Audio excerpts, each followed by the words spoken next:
replaced Emilio. Sorry, I can't help you. Where are we? That's Kristen. Yeah. Kirsten or Yeah, just, She's yeah, just let me know. Or Kristen Langley? It's just 6:30 now. No, she is not. She Get 5, like left. we normally do, or 1? He's always, so you must have replaced him. Okay, all right. No, he replaced Emilio. Oh, you mixed up the, and you replaced, Yeah, that's a, oh, you replaced him. that's a, Who is the woman that used to sit here with the short hair? Is Kristen Langley. Did No, you that's say? Kristen Langley. At 6:30? let's begin.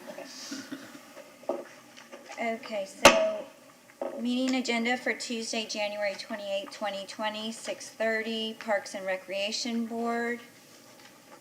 Call to order. Number 2 is approval of minutes. We can take them separately and approve them separately. Okay. Why don't we do the October 22nd minutes first? Okay, so approval for the minutes of October 22nd, 2019, Parks and Recreation Board. I move that we approve the minutes of the 22nd. I second that. Okay, so that is approved. No, all in favor? All in favor? Aye. Aye. Any opposed? Motion carried. Okay, so moving on to the minutes of November 5th, 2019, special Parks and Recreation Board meeting.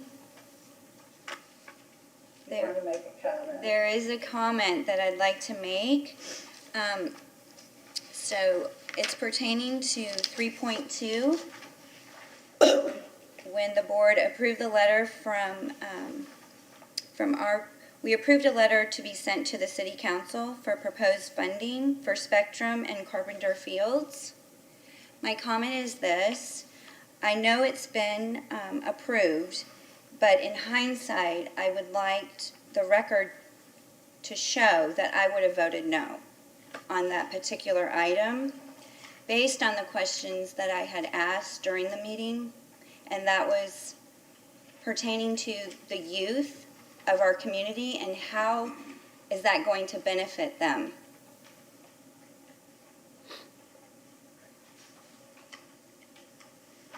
Okay, all right. So approval of those minutes, November 5th, 2019, Special Parks and Rec Board meeting. Can I get a motion? I move that we approve the November 5th meeting with I'll get to those comments. Okay. Second. All in favor? Aye. All opposed? The motion moves. If you just would take a moment and each of you introduce yourself for the record, please. You start. I'm Patrick Raftery. I was appointed to replace Michelle Ramirez, who resigned from the board, I believe. Hi, my name is Jason Hood, board member. Noreen Marlowe. Jennifer Wood? Lisa Tuttle.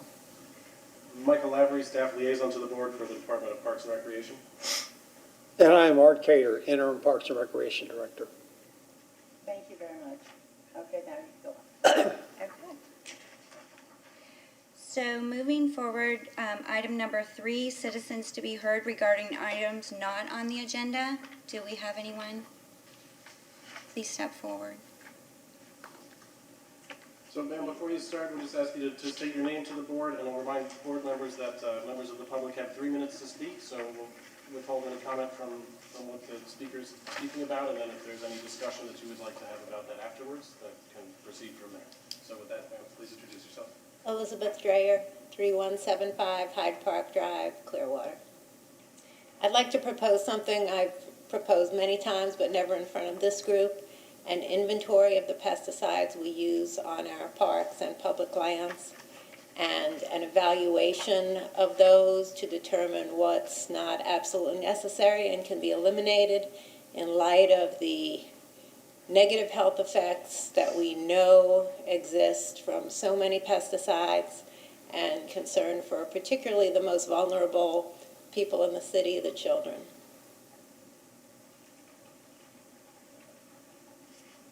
Is that something you can discuss tonight, or how do you handle these kind of requests? Sure, well, that would be something, if you're asking for you're now addressing the board, so if the board decides to discuss that and ask staff to have the city do that, that's something that they can request.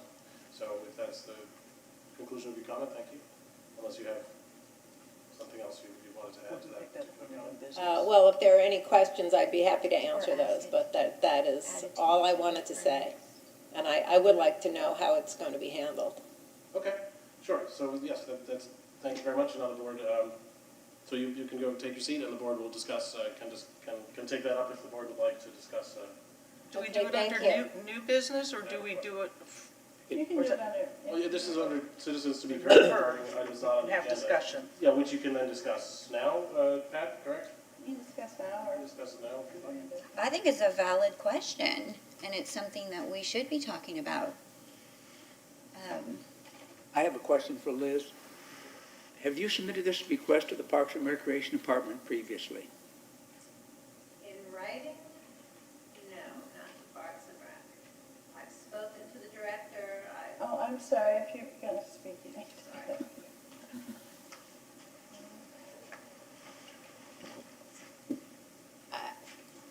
not in the recent past have I proposed it in writing.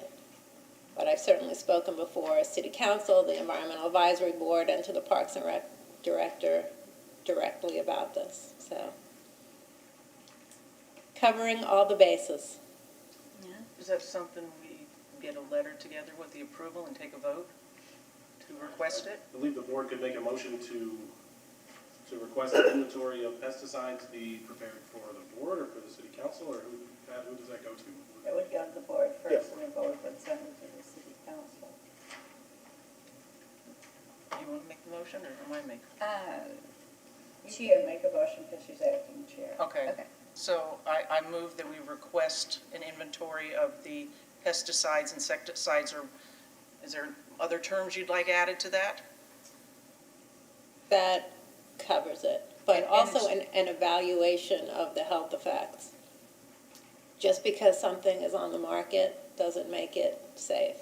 So if something is not absolutely necessary, consider eliminating it from our public lands. Do we do evaluations of the effects of I think we on should, Parks and Rec? Or we should start with probably a list of the ones that are used. Start there.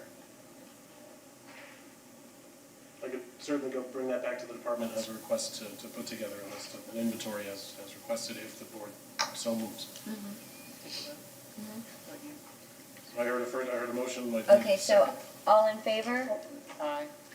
Aye. So I guess you kind of made a second. I second that. Okay, thank you. Any objections? No? Motion moves. Who carries? Thank you. So how will I know what the outcome of this is? So the board has made a request to me as the staff liaison to city staff, so I will take that back to city staff, and at the next meeting, the board will have, most likely at the next meeting or at its earliest convenience, that will be provided to the board. Okay, great, so I can come and see what's Yeah, going sure, on and absolutely. Yeah. request further. Thank you so much. Thank you. Anyone? My name is Lisa Lanza. I live in Clearwater, and I'd rather not give my address. But it's on the record already, or I'll put it in writing to the secretary. I just wanted to get on the record for the public that, on video, that you did have a vote in November at a special Parks and Rec meeting. And the vote was 5-4 to not recommend changing the name of Coachman Park to Coachman Commons. We have a Magic Clearwater item, which is the park that you're talking about, and the renaming issue, that's already an agenda on the item, so that there's... No, I just say you took a vote in November. Yes, but that's an item on the agenda. Okay, because before I walked in here, I asked you if it was on the agenda, and you said no because it was discussed in November. But anyway, But if you have comments on Imagine Clearwater, I don't. which is the project... I don't have any comments on Imagine Clearwater. Okay, but I'm we're strictly, not taking comments on any renaming of Coachman Park at this time. I'm not saying you are, I just wanted, because the video, this meeting was not videotaped in November for some reason or other. So two things occurred in November when it was not videotaped. One, you took a vote not to change the name to Coachman Commons, and then you also discussed the money for Spectrum Field, and we missed that discussion, which is unfortunate. So I just did want to get that on the record. And also, you were going to discuss, today I called Jennifer about, because I wanted to ask if you were going to take the vote tonight, because I didn't know you took it in November, because the agenda only says you're going to discuss Imagine Clearwater. It doesn't say anything about taking the vote on changing the name. So I called Jennifer, but Jennifer didn't want to talk to me, understandably, because she thought she might be violating the Sunshine Law. But actually, she's not violating the Sunshine Law, because you are allowed to talk to anyone other than the members on the board. And the way I understand the Sunshine Law, I'm not allowed then to turn around and tell what you tell me to turn around and tell other members of the board. I can't be the conduit. That's the way I understand the Sunshine Law, but maybe you can get into that. I know you said you might want to bring that up today at this meeting. Thank you for your service. Thank you. Do we need to clarify for Lisa that we voted 3-2 not for it to be mentioned Coachman Commons? And that's in the minutes. Yeah. Because when I just asked before the meeting, he said 4 to 5 to 4. I believe the vote was 4-2. That's correct, the vote was 4-2. Vote was 4-2. 1, 2, 3, correct, 4-2. And it's in the minutes of the November last, the November 5th meeting. And the other item was the approval of the funding for Spectrum Field, and at the meeting November 5th, that was approved unanimously, and that was in the minutes, but tonight, Jennifer made a change to that to indicate that she would have voted against it. So it would have been 4-1. I don't remember how Yeah. many. There'd be one opposed and the rest were in favor of it. So what was the final vote? Now that Jennifer changed her vote. It's the same. There's no change. It's the same. Is the name saved, Coachman Park, or is there still an agenda? This- it hasn't been. The board and the public don't really have a discussion in this way. If you want to bring something up under, Well, am I allowed to talk about it if it's part of the Imagine Clearwater? no, actually, you're correct. If you have a comment on that, you can bring it up during the Imagine Clearwater item, if you don't mind waiting. Thank you, sir. Do you want to ask if any other members of the public? Any other members of the public like to come forward and give some comments? No? Okay. Thank you. So moving on to item number 4, new business items, 4.1, ID 20-7395, discuss Imagine Clearwater, Michael Delk, Assistant City Manager. Okay, there you are. Yes, so the Hi. board requested a presentation from our assistant city manager who's leading this project. So without further ado, Mr. Michael Dell. Well, thank you for allowing me to be here tonight. It's my first time before the Parks Board. So let me say, first of all, I think, it's, I will admit, so we're probably a few years late bringing this project to the Parks Board. So after our December meeting and we had your discussion of the Coachman Park, renaming the park, I realized at that point, and I had a conflict, so I could not be here at that meeting in December, but I really wanted to take the opportunity to come by and show you kind of a short PowerPoint here that I'll go through for a few minutes, not take a lot of your time, but to kind of give you an idea of what we're trying to accomplish with the park. This is, I don't need to tell you, this is really a signature property for the city. And we could talk for a very long time about that, which I won't do. But let it suffice to say that I think, this effort goes back really probably to 2012 when I started having conversations with the administration and then a little later on with the city council about bringing in the original Urban Lands Institute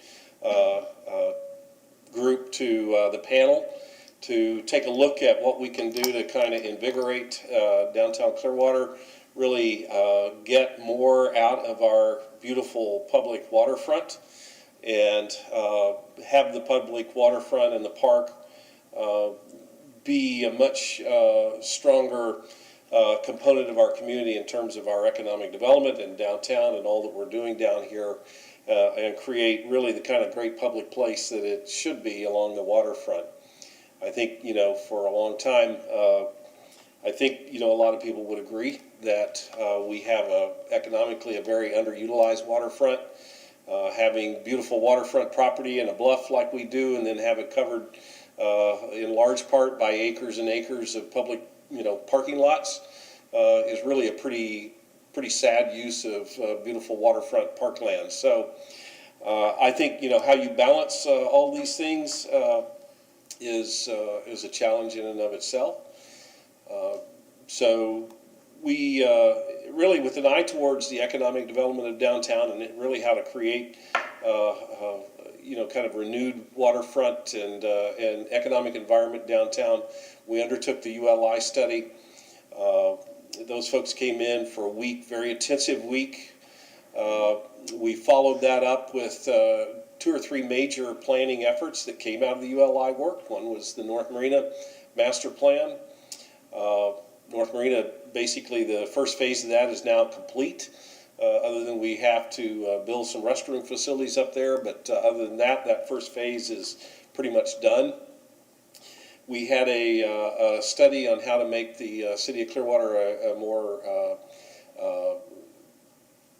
complete boating community, so there was some work done by that, with really led by our Director of Marine and Aviation. And a number of policies and things came out of that study. And then the third and the biggest one was the Imagine Clearwater work that finished up in February 21st of 2017. And so we've been working on that work for the last couple of years, really implementing it. And so I moved over to the city manager's office in April, May of last year, and really tried to move the Imagine Clearwater project along, the signature of which is, of course, Coachman Park and the redevelopment of the waterfront. So we went through that process, extensive process, for well over a year. Had large stakeholder groups that were involved in that to kind of be a sounding board. We held a series of meetings all over the city. We had, I think by final count, somewhere over 700 people involved in the community, generating a plan that for the park and the waterfront that achieved a really unanimous support from the stakeholder committee. And I say unanimous, that doesn't mean that everybody is completely happy with every single thing.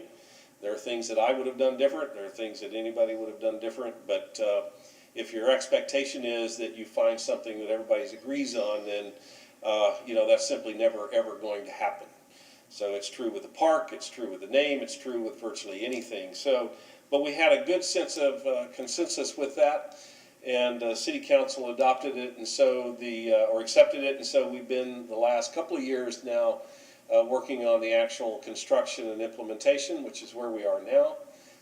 We will have construction documents in the next 2 or 3 months, and we'll be ready to start building things. So this is going to be a big year for us. We will be building the park, and what I would like to do now is to kind of walk through with you the kind of the gist of the park plan, what we're trying to get out of the Coachman Park, the waterfront, and talk to you a little bit about what the components of the park are, and then I'll kind of close that loop by just kind of giving you a philosophical reason why we suggested the City Council let us come to you and have a public discussion about kind of renaming the park.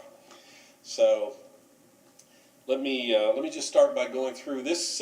What's before you now is the general park plan. We Should be right in front of you. yeah. Let me, Okay, good. Mr. Raptor, also behind you if you prefer. Yes, on that Yeah. Slightly larger version. It's in front of you too. I can put Is it it? here. It's in front, Yes. right? Yes. if you can, as you're looking at the park to the north, along there, you'll see that's Drew Street. Immediately to the south of Drew is an area of the park we call the Garden. That's really more of an active family, kids-oriented. There'll be water fountains, playground area there, some slides along the, kind of along the bluff. The building there at the corner, which would be to the lower end of the corner area there of the park, that's the library. That's where we are now. You can see the bluff walk kind of along the top of the park area to the, which would be the east of the park. Down is east on that drawing that you're looking at, away from the waterfront. That's the bluff walk that extends all the way from North Drew south towards the Pierce Street area down there that the city owns, the CMA property. Cleveland, which is kind of in the middle of your drawing, just to the right of the Coachman Park redevelopment, the label there on the map. Cleveland would dead end in the park. That's a turnaround area there behind the green. The center part of the park, which is the green, that's the area where the venue is going to be. In April of this year, City Council decided that they would include a 4,000 seat covered amphitheater and a large back of house operations for that facility. To the south of that, you can see a portion of a small lake area there. That's more of a serene, kind of a bucolic setting, and I'll talk a little bit about that a little more here in a couple of moments. Generally, what has been brought to us originally by the architect for this was Sasaki Architects. They're a worldwide architectural firm and park planning firm. They've done work all around the planet. We hired them and HR&A advisors who are primarily economic analysis folks out of New York. Their HR&A is out of New York, Sasaki's out of Boston. And we wanted to have a park that has multiple things for, different persons, different, you can come down there and no matter what you're looking for, the park offers one component or another of something that can provide interest and activity at differing levels in the park.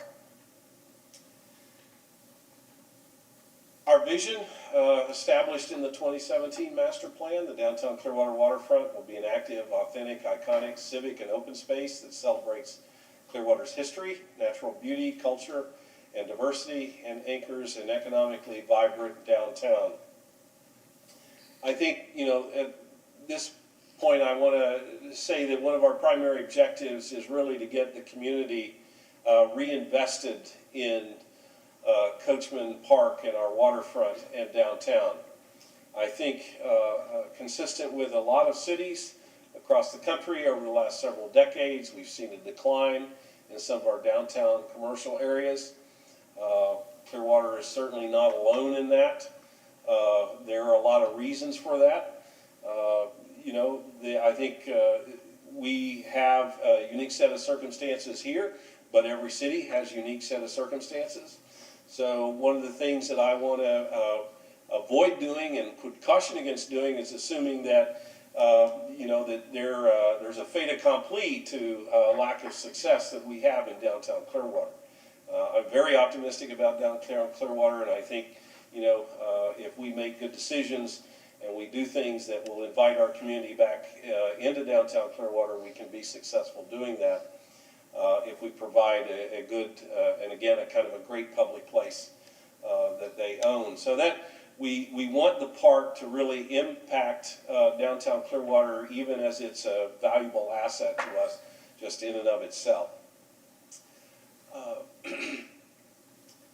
What do we want to get out of our public spaces? We want them to be inclusive and accessible to all members of our community. We want them to support social infrastructure, foster community connections, that great public place, be environmentally sustainable, and to help drive economic development for the community. The Coachman Commons concept, I was working with staff, and we were doing some research and looking at things, ways to activate the park.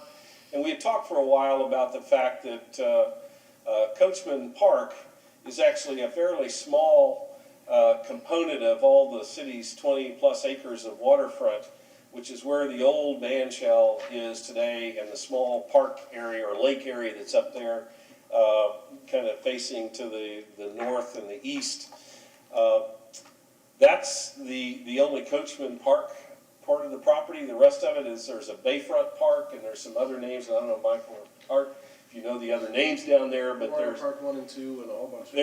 There's several. And so what we were thinking is, how can we provide a kind of a common theme or a sense of place to our entire waterfront when only a portion of it is named, it technically is named Coachman Park.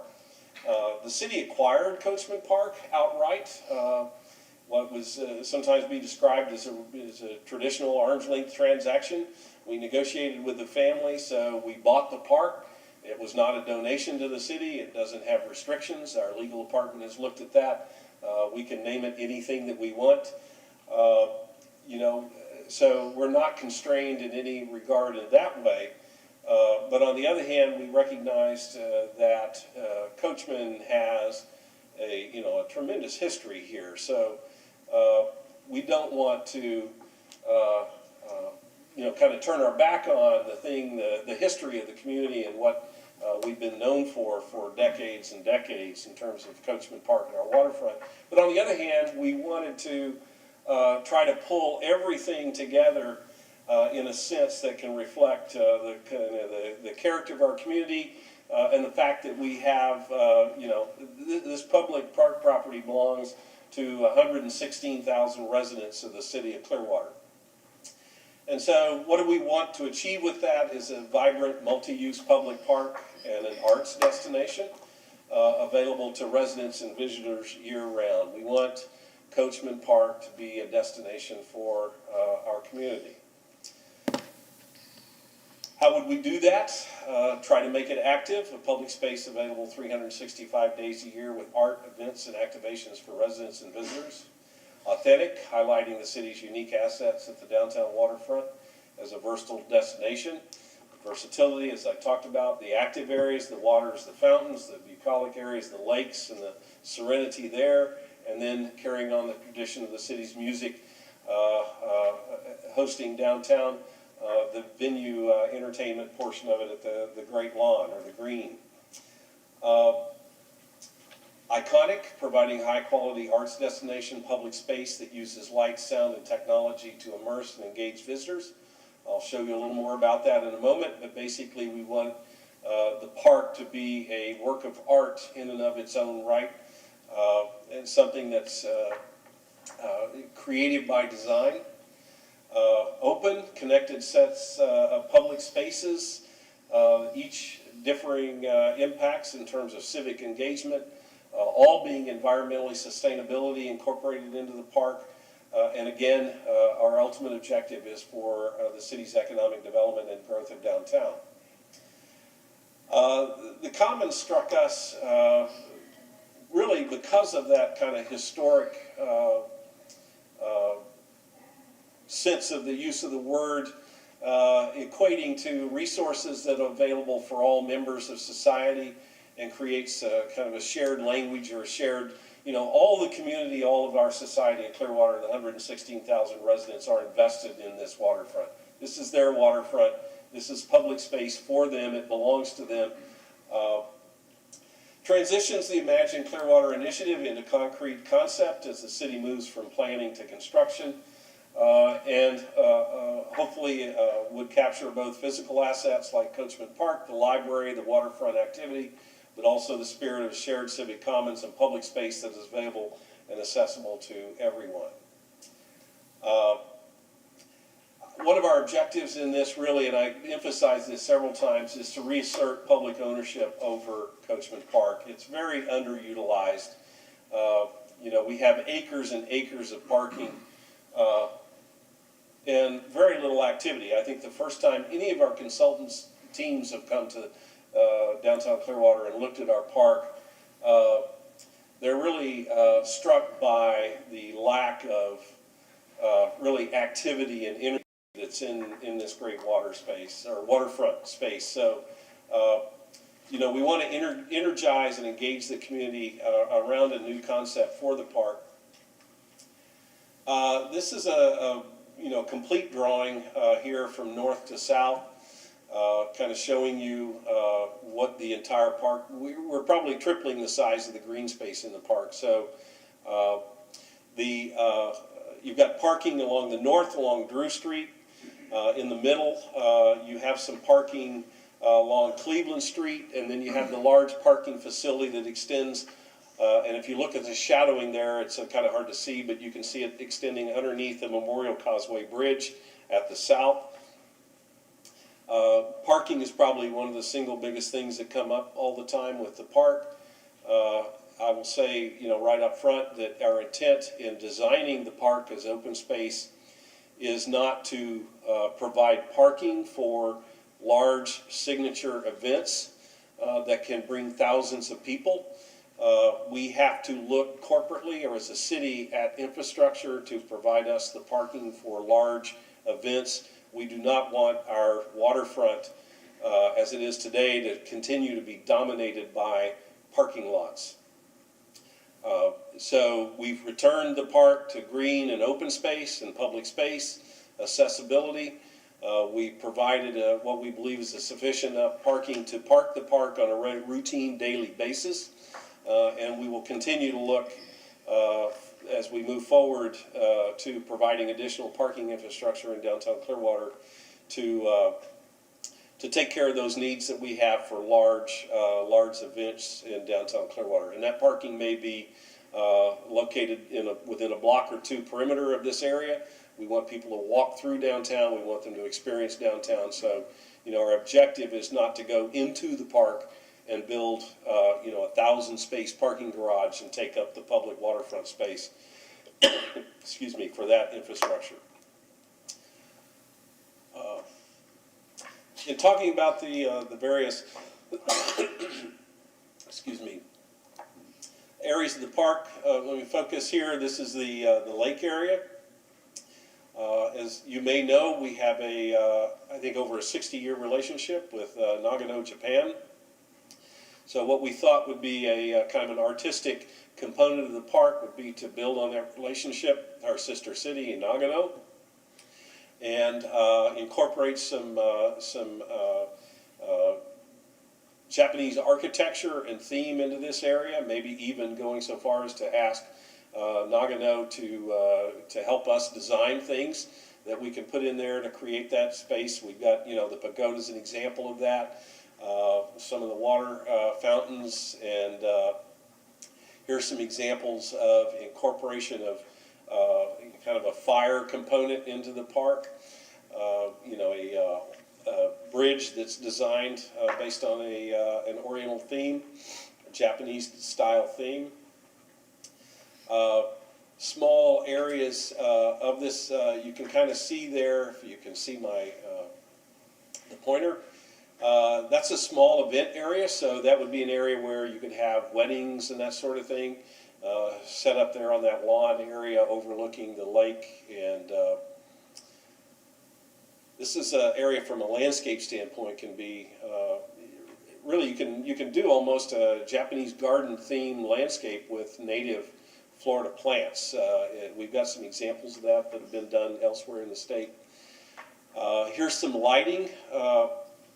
When we talked earlier about the light, sound, water themes, one concept that we're working on is really to extend throughout the park the ability to have sound and lights and water and fire in a kind of a choreographed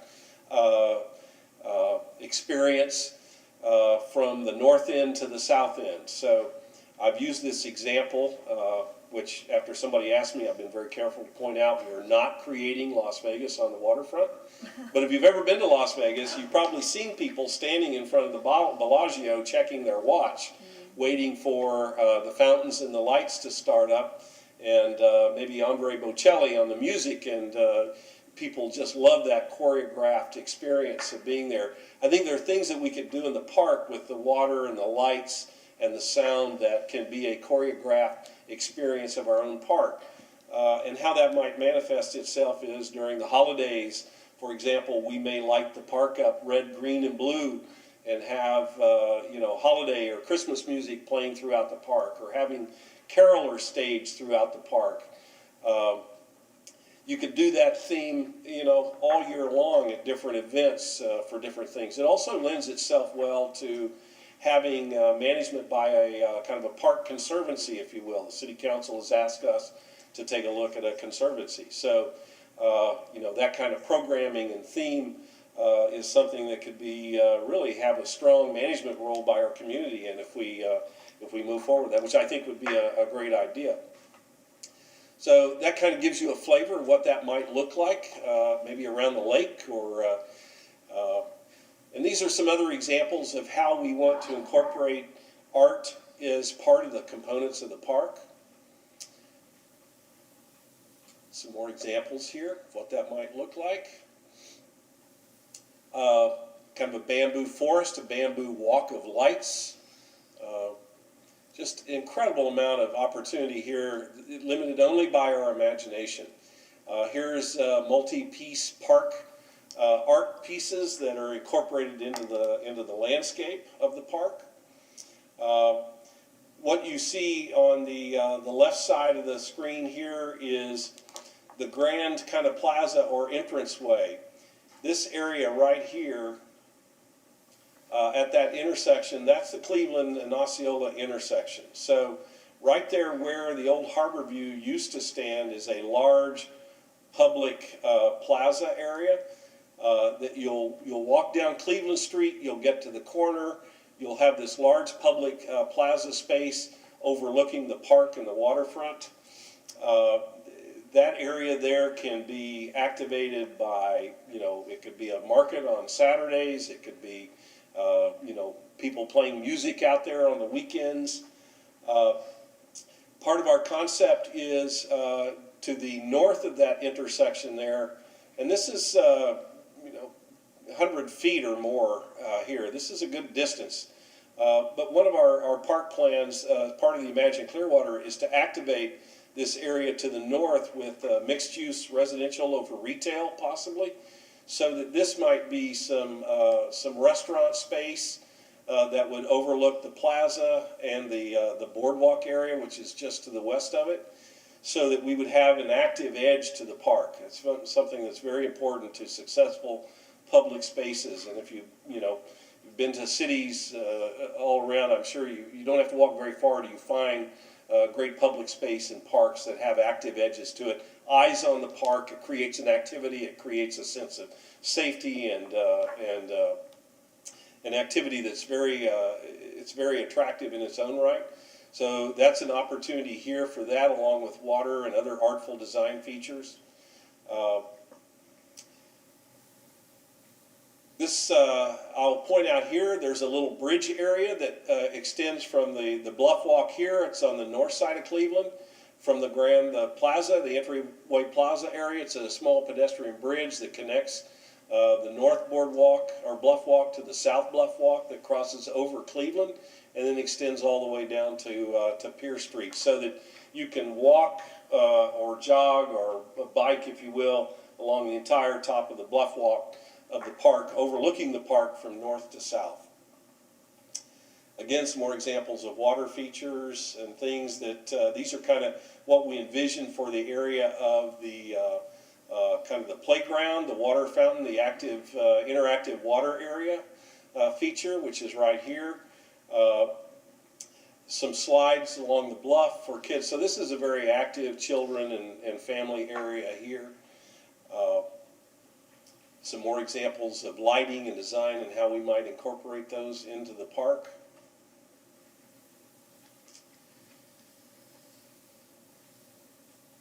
Some boardwalks. The pictures on the right actually are from Des Moines, Iowa, and a public park there they had up there that we've looked at for some unique components that they've had in that public space.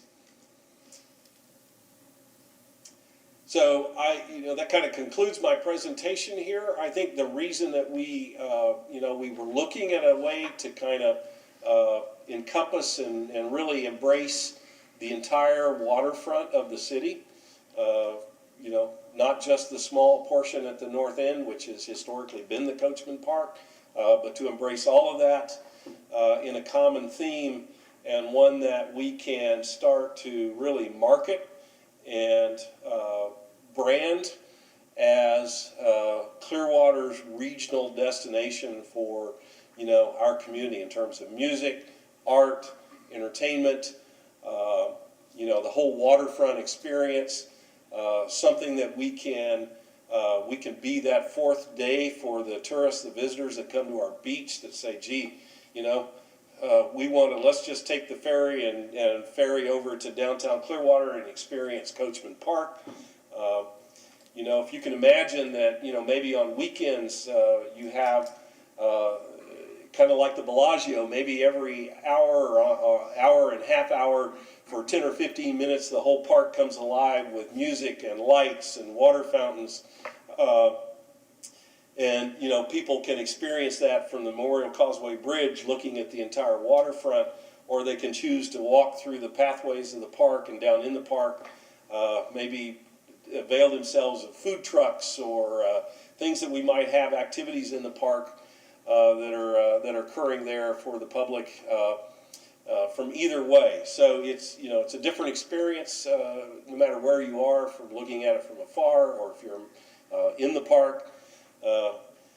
We'd like for it to be the place if my relatives from Missouri come and visit, it's one of those places where you've got to come down and see Coachman Park.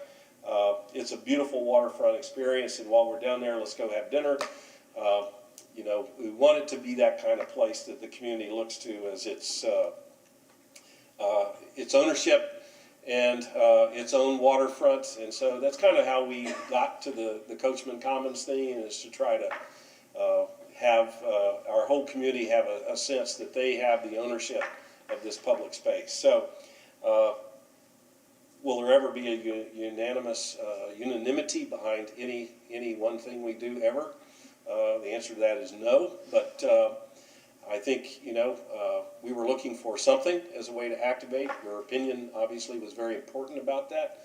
But what I did regret was not being able to be here and kind of walk you through this, whether you, like the concept or not. From the naming standpoint, I hope you find some benefit to what we're trying to achieve overall with Coachman Park. So with that, I hope it didn't take too much time.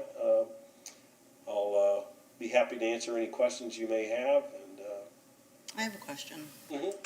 How did the band shell go from being an upgraded band shell to a 4,000-seat amphitheater without an additional vote from the public?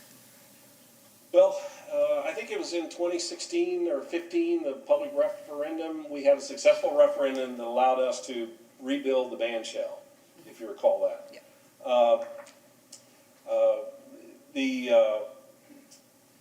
Our music partner, Ruth Eckerd Hall, I think in April of this year, when the council was considering the Imagine Clearwater, were strong advocates of them, to them about building a 4,000-seat amphitheater in the back of house as being able to attract more and higher levels of entertainment.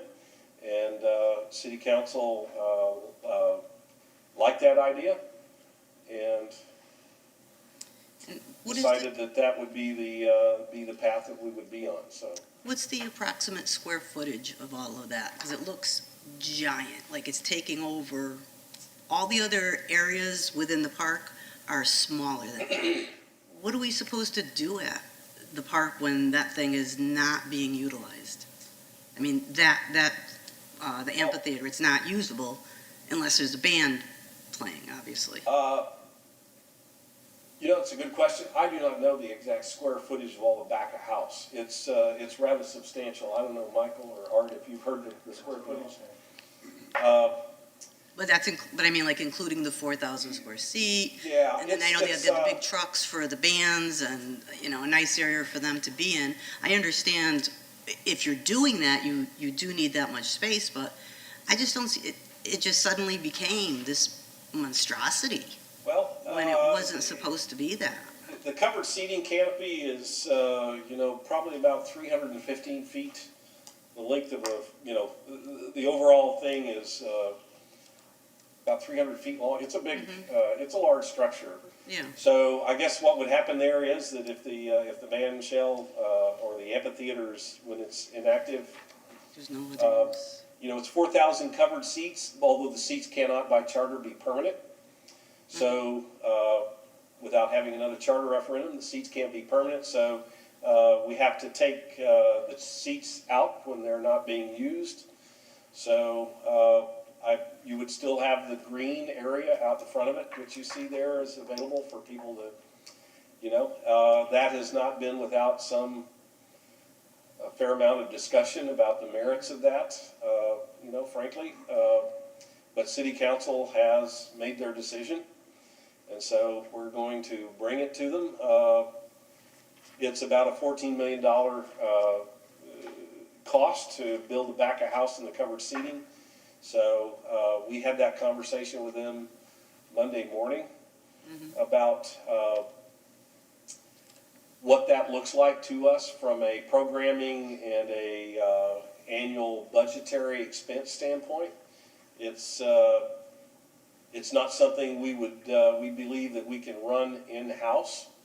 This is not a special events committee facility. No. This requires full-time employees and so there's the impacts of that. We actually had that discussion with City Council on Monday morning.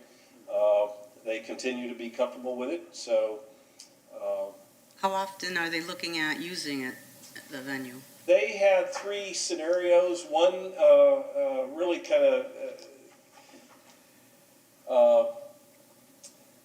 levels of usage. One level of usage is fairly low. It's similar to what we are probably accustomed to now in terms of the level of activity of the waterfront, which our public was very comfortable with. I think, Clearwater's got a long tradition of the jazz festival, the things that we do, and I think the community is very comfortable with that.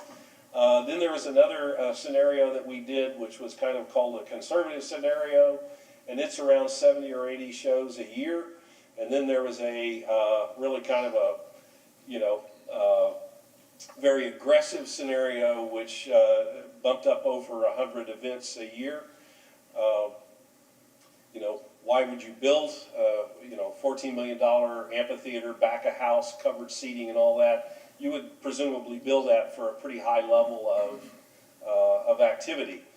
I don't know that that level of activity is sustainable downtown, so my guess is that it'll gravitate legally or otherwise back more towards a conservative point or even lower, depending upon the impacts of that.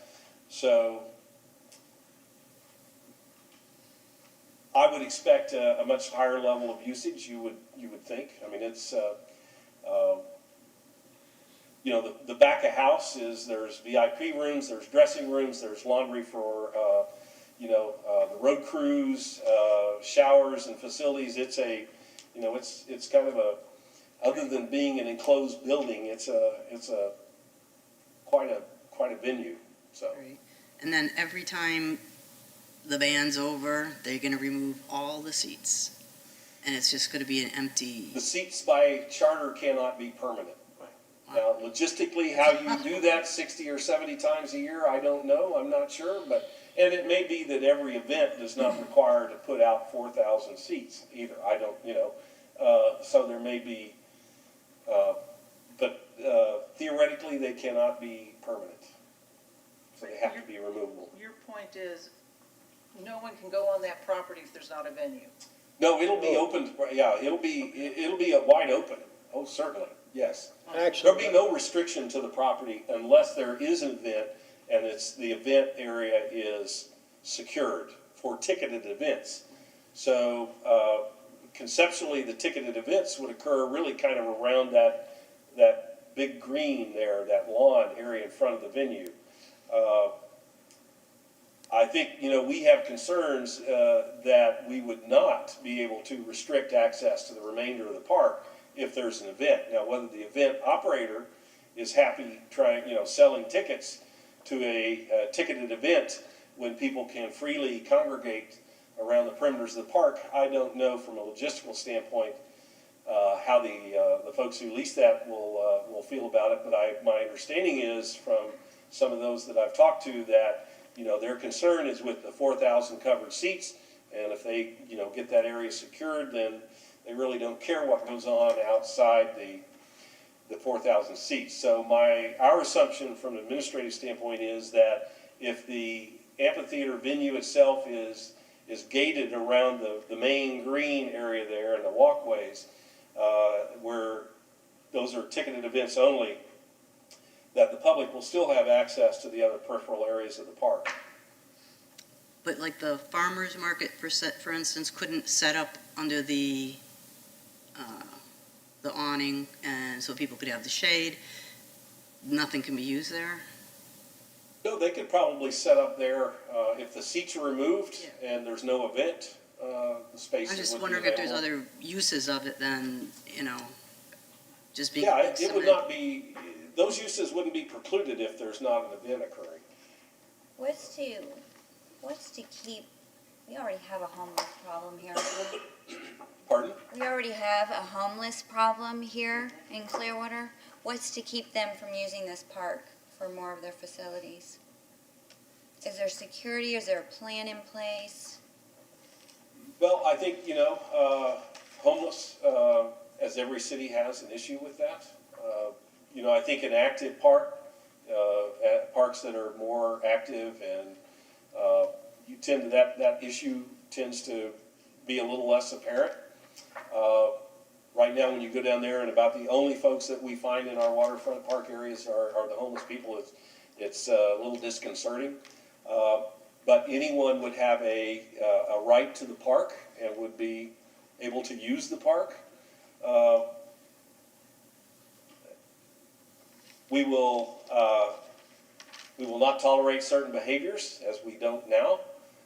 And I think our police department is anticipating what demands they may have from a staffing standpoint to make sure that this expanded waterfront park area is, has the level of security that we're used to down here and comfortable with. So, but there would be no prohibition. I mean, certainly people will be able to be there. But I think if we can get our community back in the park, then the homeless problem in and of itself will not seem quite as pronounced as it may now when there's very little activity, if any, occurring down there. So, but that's always a part of our thinking. It has been from the beginning. It's doesn't go away. We're not going to put it this way.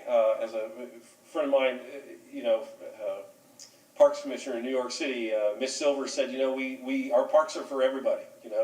We're not going to design a New York City park system for 8.5 million people when we've got 64,000 homeless people in New York City. We're not going to design the parks for, so I think, we're designing the park for the 116,000 residents of Clearwater, and we will manage the park and the impacts of that as we do normally. So that would be everybody's welcome in our parks. It's a public park, so that would be full-time management for security purposes. And let me give you an example. When I come to this library in the evening, there's always homeless people all around. And as a woman, it's disconcerting, and I don't feel secure walking in and out of these establishments. So here we are. We're planning this beautiful, and I'll give you that, it's gorgeous, it's beautiful. And it comes down to, will it be safe and secure for people like me if I want to go run in the park? That's important. My next question would be, you said that the CDs are at 30%.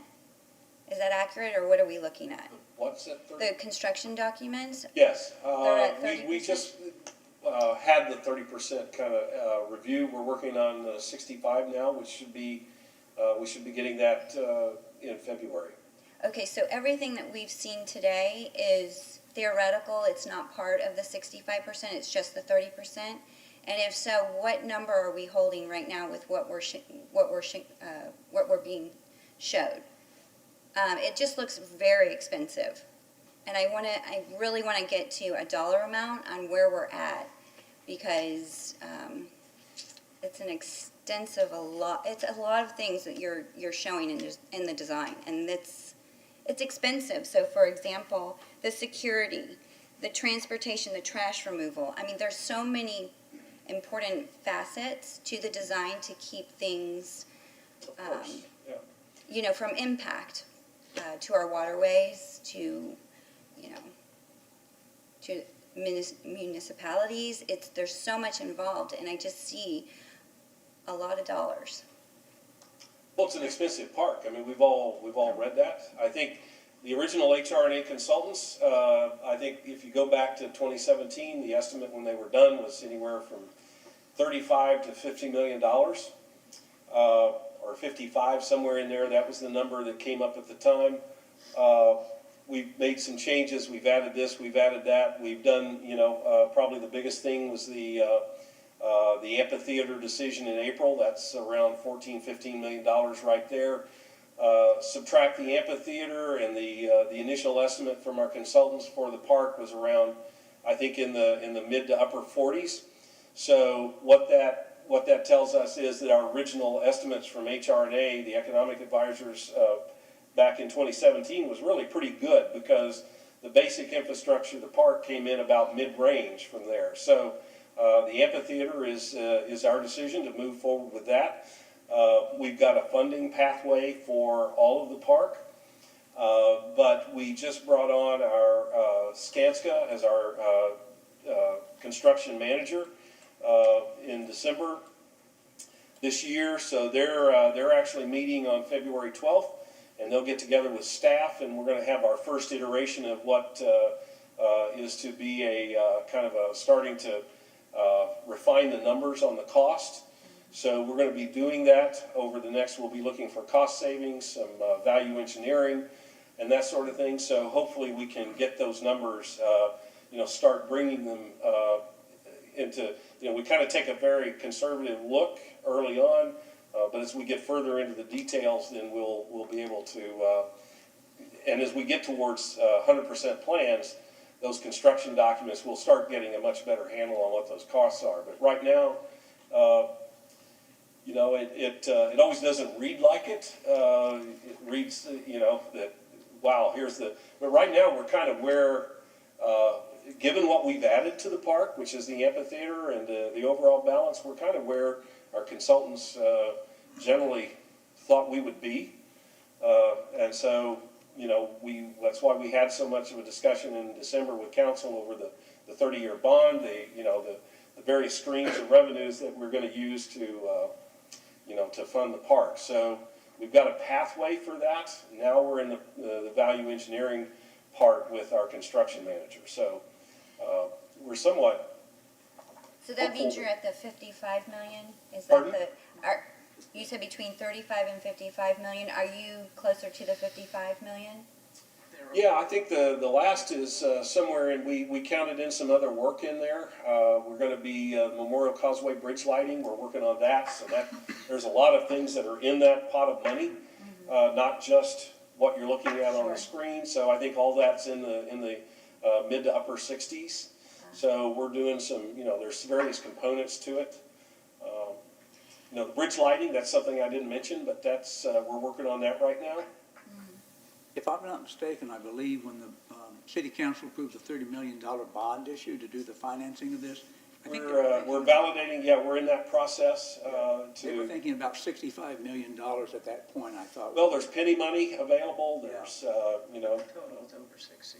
It's over, Okay, it's about it's over 60. It's over 60 Okay. right now. So, Okay. and they've got there over a period, like when they added the amphitheater, the 4,000 seats covered and so forth, that added, as they indicated, like $14.5 million right there. So by that time, we were in the 60s. And I think when they were working on the bond issue, it was about 65 million is what I recollect. Yep. And doesn't it still have to go to referendum and you're raising the price? And is that gonna be in the referendum?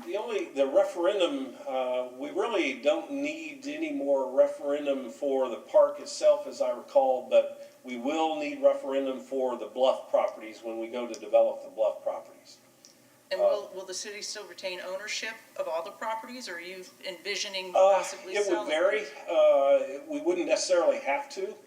And that would need another referendum to sell them? The bluff properties will have a referendum, yeah. The Harborview site, if we do mixed use residential over retail there, the original plan suggested multifamily as being there. That's probably the best, from a market economic standpoint, the best thing would be multifamily. But frankly, having residences on top of the, a large amphitheater like that may not be the most suitable land use there, so we could always look at a boutique hotel that would give us more of a transient population along that. So, that may be where the market goes.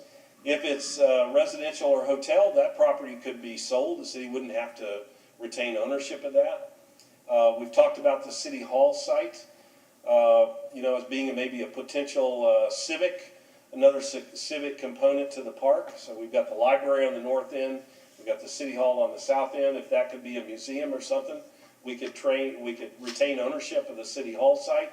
But that doesn't mean that we couldn't, pursuant to a referendum, sell the kind of the parking lot areas of city hall off to private development. And again, maybe put, eyes on the park, whether it's residential, rentals or condominiums, that sort of thing. And then with the southernmost property, which is probably, from an economic standpoint, the least important of the three, but that's the CMA site. That could be residential as well in some fashion or another. And probably in that particular property, given that we bought that as a regular arm's length transaction, we would not need a referendum to sell the CMA site. But we would for the City Hall site and the Harborview sites. So it could go as a land lease, a long-term land lease. It might depend on how we fashion that may be, depend upon what is most comfortable with our community in terms of a successful referendum. But there wouldn't necessarily inherently be a need to retain the ownership. So. When they raised the Harborview site, if I recall correctly, they did solicit bids from private developers to do something with that property, is that correct? We haven't yet, but we're getting ready to put out some, our request for, qualifications for developers to see what kind of interest we have with that and the other properties along the bluff. And we should be, that should get on the street in February, this month coming up.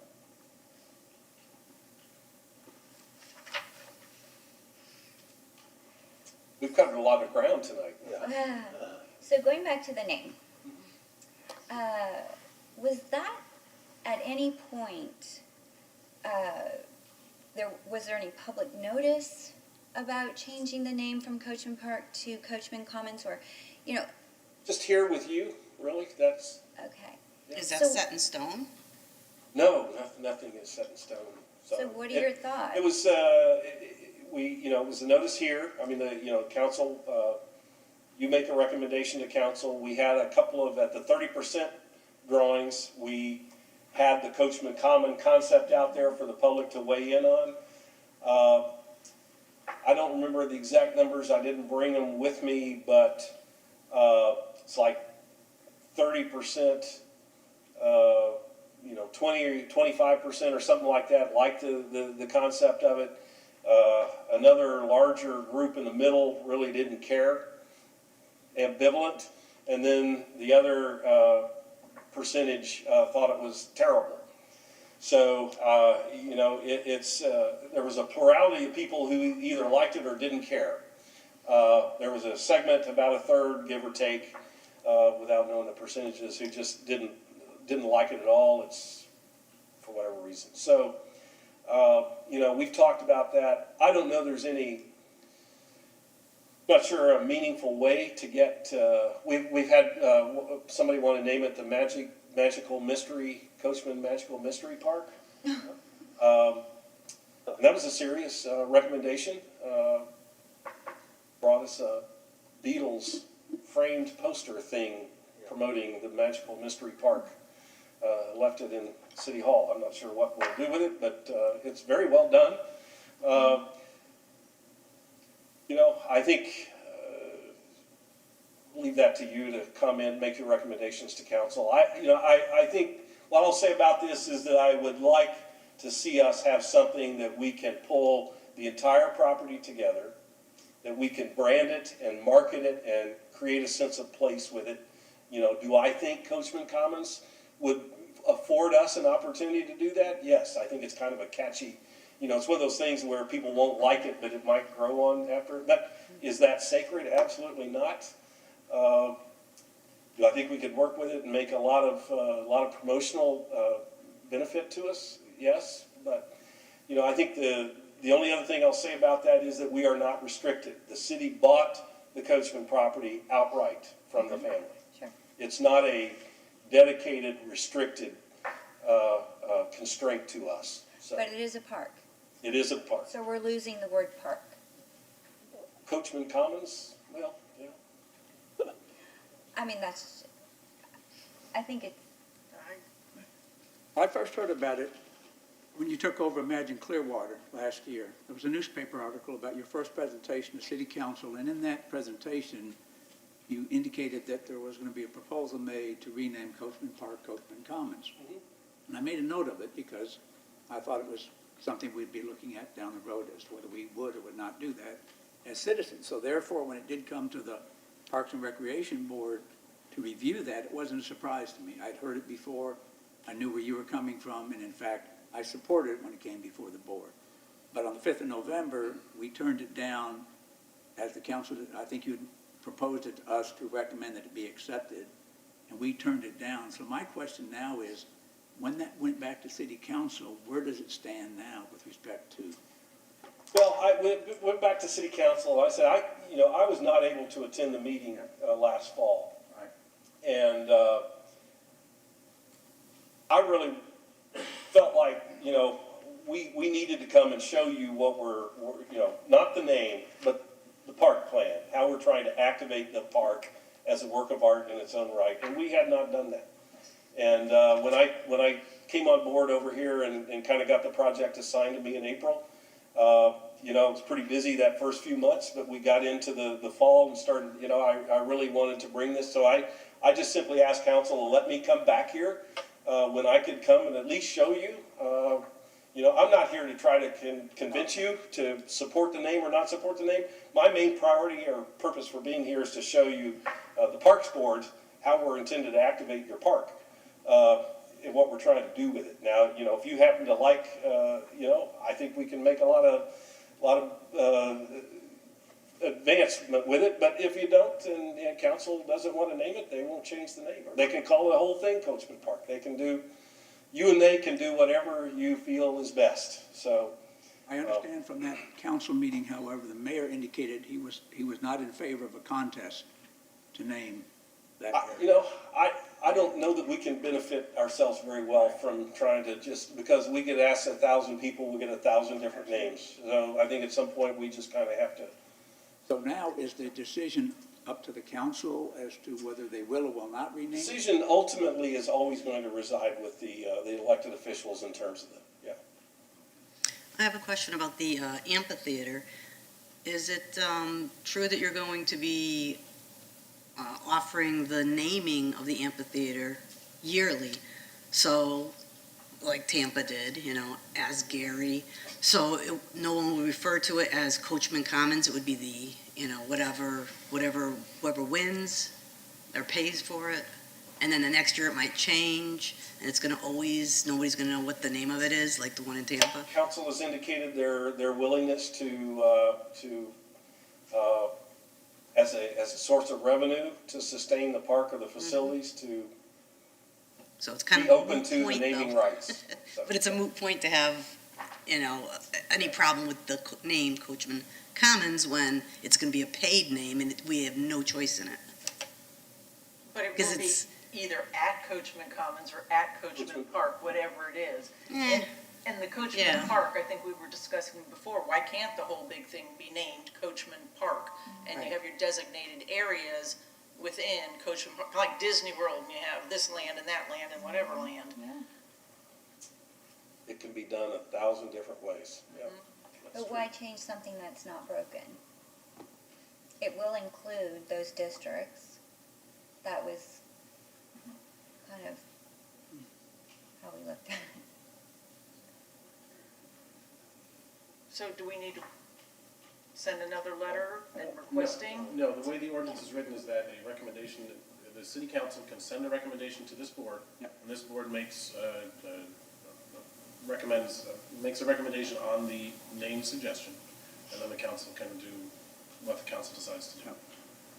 Basically, we turned it down, is what we did. We turned down Coachman Commons We did, on November Yeah. 5th. yes. We did You've not already say made an it. alternate Our of this. part We is done. simply said, no, it will not be Right. Coachman Commons. And that's where it lies now, so it's probably with the council as to what it'll be named. Yes, it will make their, they can make their own decisions. Well, that concludes, thank you for letting me come and talk to you about the park, so. Thank you. Thank you. May I suggest you ask for a public comment? Yes. Are there any citizens to be heard? Please step forward and introduce yourself. Is it on Coachman Park? Yes. Yes. Yeah, so at this Imagine point, Clearwater. the board is asking for public comment specifically to this agenda item, for the Imagine Clearwater project that was just presented, and I'd like to remind the board that this is not a discussion between the speakers and the board, but each member of the public will have 3 minutes to speak, and then take their seat, and if the board would like to discuss amongst yourselves when they're concluded, you may do that. Okay, my name's Lisa Lanza, I live in Clearwater. A couple of things, this was a resolution, I actually sent it to some of you, I had some of your emails. This is the resolution, and it says, it's from, let's see, June 4th, 1962, resolution number 62-70. Whereas the city of Clearwater has purchased certain properties from the estates of E.H. Coachman and May S. Coachman and others. I'm not going to read it all because I don't want to use up, I don't know if I have enough time. But it does say, whereas it is desired to dedicate a portion of said Bay Hall property, that's what it used to be called, Bay Hall property, and other properties located in the vicinity of Bay Hall. Okay, by naming the same for them, be it, let's see, oh my goodness. I lost my place, unfortunately. Okay, here it is, it's on the back, second side. Okay, that said park is hereby designated and named Coachman Park, and shall henceforth be known and referred to by that name. So that is a resolution that we signed with the Coachmans in 1962. And then, one other thing, you were asking about, how did we get to this point? Well, this is the ordinance that the city council passed in August of 2017, ordinance number 9063. And the last page of the ordinance, and it's at the bottom of the third, right here, it talks about the ballot language that we ended up voting on to amend the charter. And this was the ballot language that we were given, okay? So, a referendum election is hereby called and will be held on November 7th, 2017. The question to appear on the referendum ballot shall be as follows. Improvements, this was how it read. Improvements to and use of downtown Clearwater waterfront. And then this was the question. Shall city charter section 2.01D6 be amended as provided in ordinance 9063-17 to allow construction and maintenance of certain improvements, including playgrounds, water features, artwork, a boathouse, marina office, restrooms, surface parking, roadways, plazas, sidewalks, trails, elevated walkways, boardwalks, benches, picnic tables, water fountains, litter receptacles, and similar amenities to support active and passive uses of the city-owned downtown waterfront, generally bound by Pierce Street, Drew Street, the Bluff, and the water. So that's what we voted on. And if you want, I'll send you a copy of it. Ordinance 9063. There's nothing in there, even about a band shell. We already have a band shell. But there's nothing in there. And over the many years of these meetings, when we would even use the word amphitheater, the mayor would always say, we're not going to use the word amphitheater. It's not an amphitheater. It's a pavilion. And it, thank you. Thank you. Morton Myers, 1756 West Lagoon Circle. I just wanted to make it clear, I think Coachman Park should keep its name. It's a big piece of history. It's a part of our history of Clearwater. We should honor the Coachmans. In that resolution she mentioned, Resolution 62-70, June 4th, 1962, it was agreed upon when we purchased the property that the property shall be known as Coachman Park. It's part of Coachman Park. We can expand the park and include everything else. I don't think it's right to rename it and take away from the honor. I also think that he didn't mention really how the days were going to go. If we go at it minimal on the amphitheater, 69 days is the minimal. A conservative is 119, and a aggressive utilization to try to cut down the cost of such a big building is 200 days a year. It's the center third of our park. It's going to take away from the entire park. I don't think we should allow the sale of the bluff properties. The CMA parking lot is a parking lot. Why would we sell off a parking lot when we have a plan with only 250 parking spots and the ability to park 12,000 people in those seats? It's not a good idea. Thank you.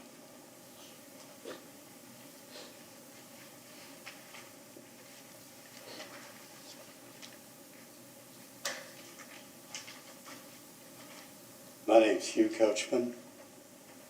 I'd like to let you all know that the property was given as Coachman Park.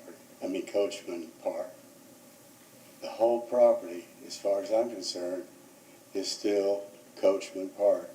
It was dedicated to the city out here in the back several years ago as Coachman Park. To change it to that is meaning that our family is nothing but common, but between my grandfather and my great uncle Horace, they're the ones that started this whole town. And I have a couple of articles that were written in the papers way back when that I found in some old scrapbooks that how it was come about. And like I say, as far as I'm concerned, the whole property was Coachman Park. And you're doing a disservice to our family if you change it to anything. You can call anything in that park you want to, but it still needs to be Coachman Park, and I'll do everything I possibly can do to keep it that way. And thank you for your time. Thank you.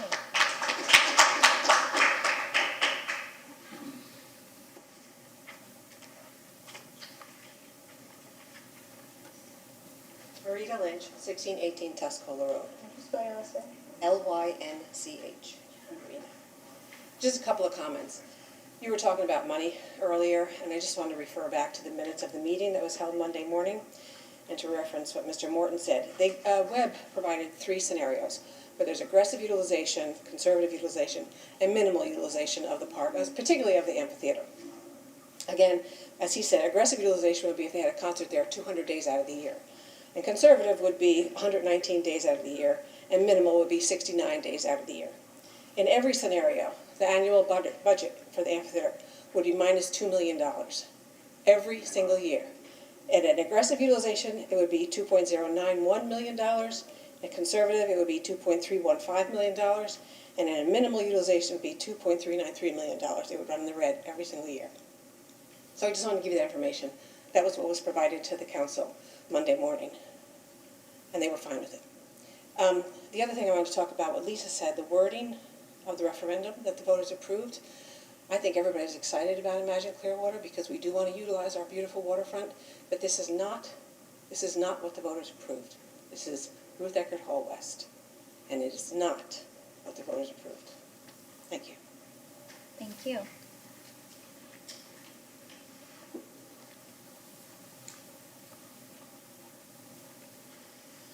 Good evening. My name is Alia Van Dyne, Vanduyne. Duyne. Thank you very much. I think the idea of Coachman Park being reinvented is amazing. It does look very, very expensive.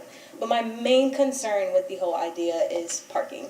I know that the amphitheater is estimated to sit 4,000 people, but with only 250 parking spots in the area is very discouraging. I live 7 minutes away, and I know how crazy it can get around spring break time, just golf debates backed up, or even just how crazy it's been with US 19, and just traffic is just getting crazy. So to imagine that if they use the amphitheater for the aggressively amount of 200 days out of the year, I can only imagine if what my driving would be 200 days out of the year around this area for if 4,000 people are coming this way. Thank you. Thank you.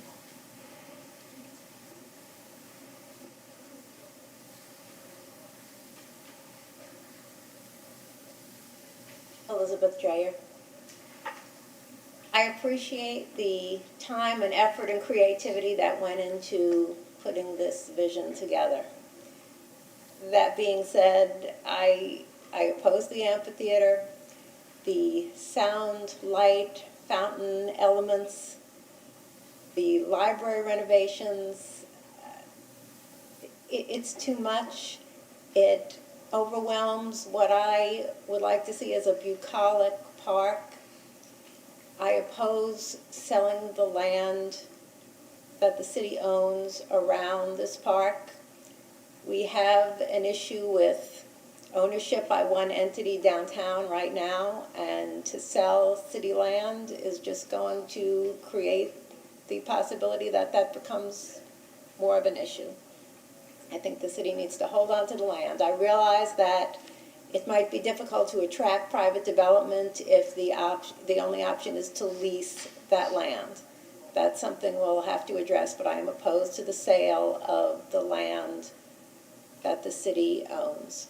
And I oppose the additions that have been proposed since the referendum because they're very expensive. I don't think they are harmonious.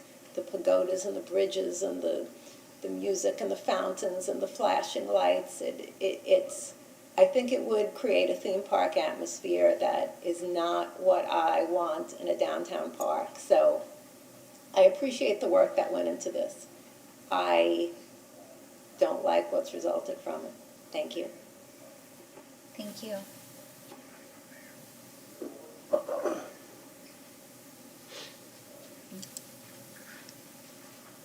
My name is Miranda Douglas of Clearwater, Florida. I am a Clearwater native, so I do love the idea of reinventing the park. And I've learned a lot about the relationship of the design and maybe the budget through these events. Some things that stood out that Michael talked about was that this project would support the social infrastructure and reestablish public ownership. I would be curious to know if any local businesses or anything like that would be a part of construction or a part of sourcing the materials so that maybe those costs could be lowered in the overall project. Also, I was looking at the relationship with our sister city in Japan, and I don't really see that the focus is on a musical outlet, but more so really focusing on the water, which we have here in Clearwater. So maybe downsizing the amphitheater and going more in line with the boating lifestyle that we would support here would be something to consider in the design if that's able to be added or amended. I also agree parking would be atrocious here, and traffic in general if we did decide to go with such a large amphitheater in such a condensed area. So I would just want to recommend some reevaluation to the design to include some more boating lifestyle and just to bring the size of the amphitheater down. Thank you.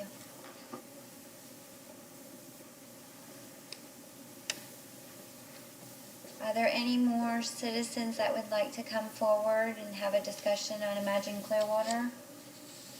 I have a question from Michael Delk, if I could, relative to this possibly, or is it?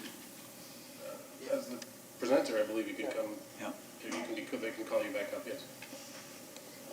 Discretion of the board, certainly. I'll answer anything you want. Absolutely. I had heard previously about us trying to engage with Nagano as our sister city relative to the design, but I also heard you might want to engage with them relative to the cost of some of the things that they may see as to their benefit to have in the park relative to that sister city status.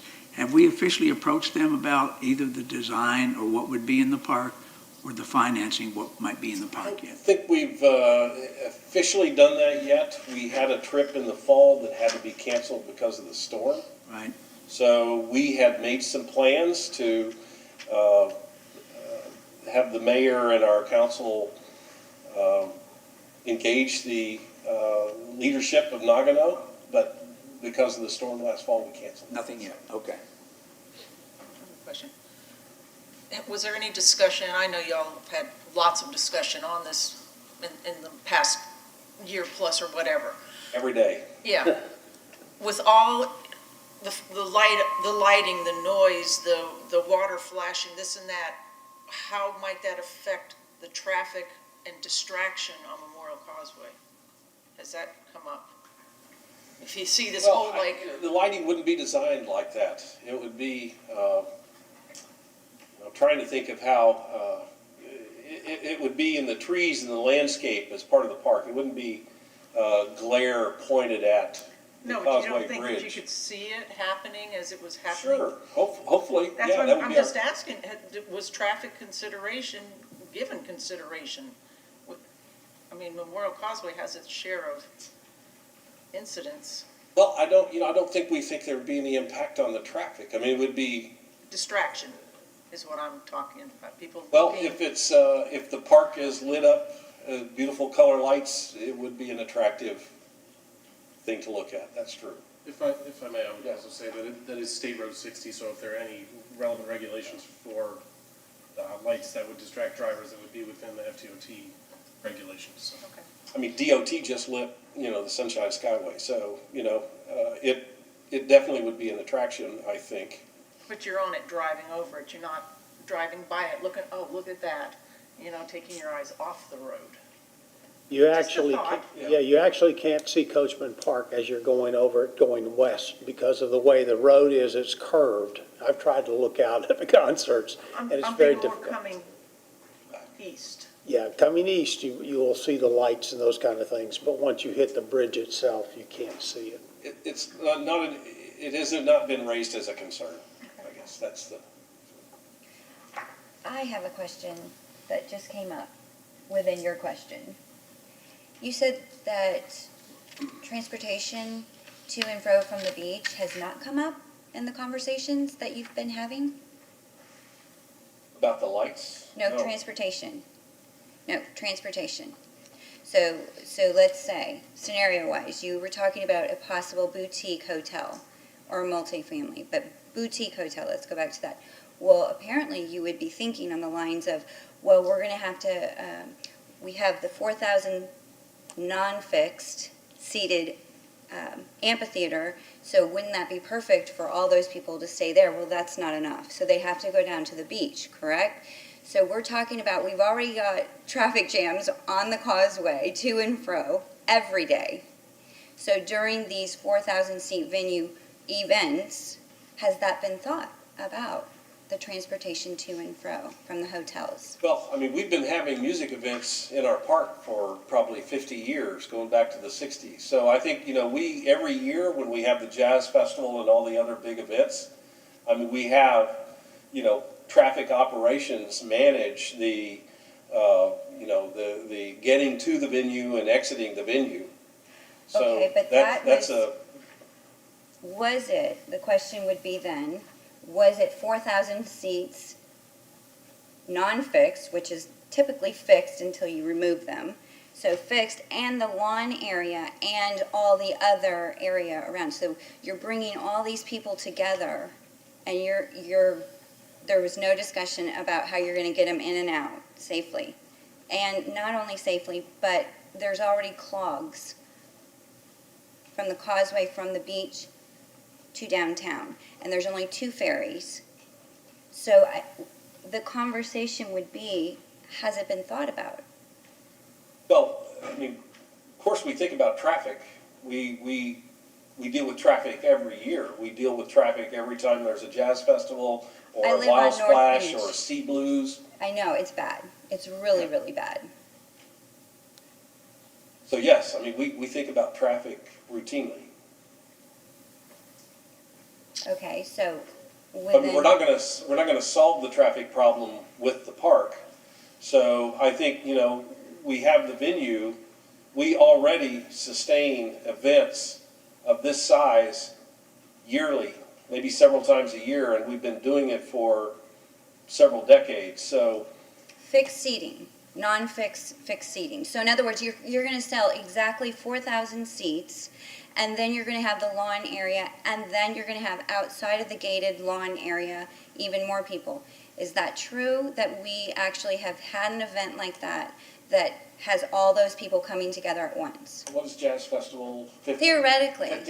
18,000? Yeah, we've had several events over the years that have been upwards to 10, 12,000 people in Coachman Park, the very small Coachman Park. All at one time? All at one time, yes, we have done that. 4th of July, that's. I'm sorry, well, 4th of July is humongous. If you've ever been down here during that time, we don't even try to count as many people as we have.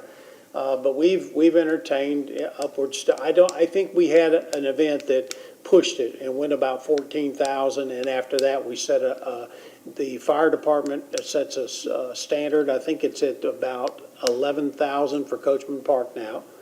And so that's what we've been able to accommodate there. The new amphitheater, when you just talk about 4,000 seats, you're absolutely right. That grass area probably go upward to probably, we haven't set a number yet, but I think we talked about larger events could be 10,000 people.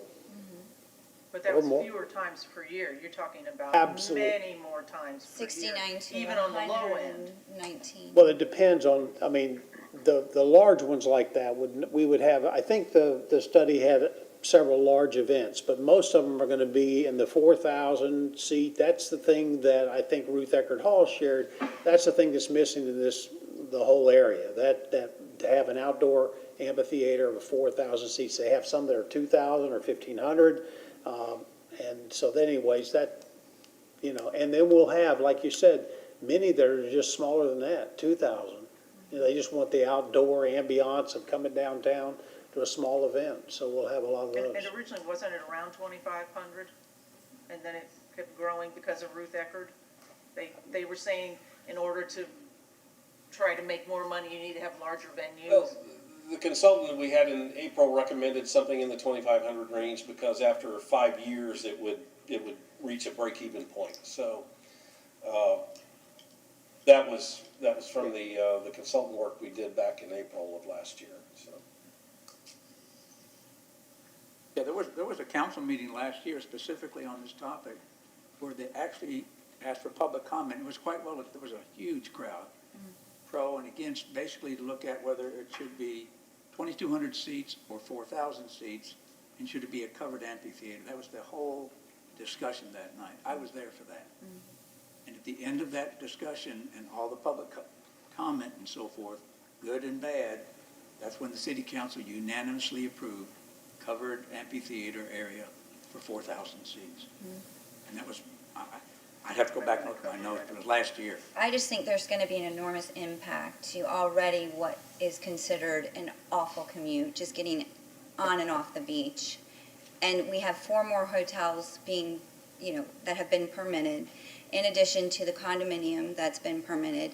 So we're looking at an influx of a lot of travel on the causeway, and it's already an issue. So I just want to put that out there. I think, the point that I would, I think is valid is that the traffic characteristics are not going to change that much, but the rate of usage is anticipated to go up with the venue. That, I think, is a, I agree with you on that count. So instead of doing it, 20 times a year, or 30 times a year, we're looking at, a higher rate of usage. So the frequency will, there's no question about that, but as this gentleman said, the council direction is clear, so it's what we're bringing them. But there will be a somewhat higher rate of usage anticipated. So there is no conversation about how you're going to use that traffic issue as far as adding maybe more ferries or, trolleys or just something, we already know it's gonna happen. I mean, let's just. Traffic planning and operations is a daily conversation at some level in Clearwater. So, yes, we talk about that. Is there a kind of a magic solution to that? The answer is no. We're not widening the roadways. We're not, building new bridges. So I think, as we support infrastructure alternatives, but, the ferry doesn't eliminate stop-and-go traffic on the bridge. The trolley system that we also support doesn't change the stop-and-go traffic on the bridge. So I think, we're trying to do what we can do corporately to support alternatives. Even as we know, our destination has been for a long time and will be for a long time to come, is going to be a very congested environment for us, just by virtue of the fact that we're a mile from Clearwater Beach. So, I mean, that's not going to change appreciably. That doesn't sit well with me. I think there should be the conversations about our infrastructure and what it can and can't handle as we're adding to this area. I think those discussions occur virtually every day at some fashion or But level. you can talk and talk, but I think action is apparent, especially with this huge venue that is on the. If I could interject on that, I mean, this is the Parks and Recreation Board listening to a presentation on Imagine Clearwater, on which the size of the amphitheater has already been more or less decided by the council. Yes. Is that correct? Yep. So it's not, unfortunately, not something that this discussion is going to change. And if the discussion is more about infrastructure planning and traffic issues, that's not necessarily something that would be heard in front of this board, but perhaps in front of one of the other advisory boards or by the council itself. Oh, I disagree. So with any permitting process, you have to have your engineering plan in place, whether it be traffic, whether it be civil, whether it be whatever. It comes part of the construction documents.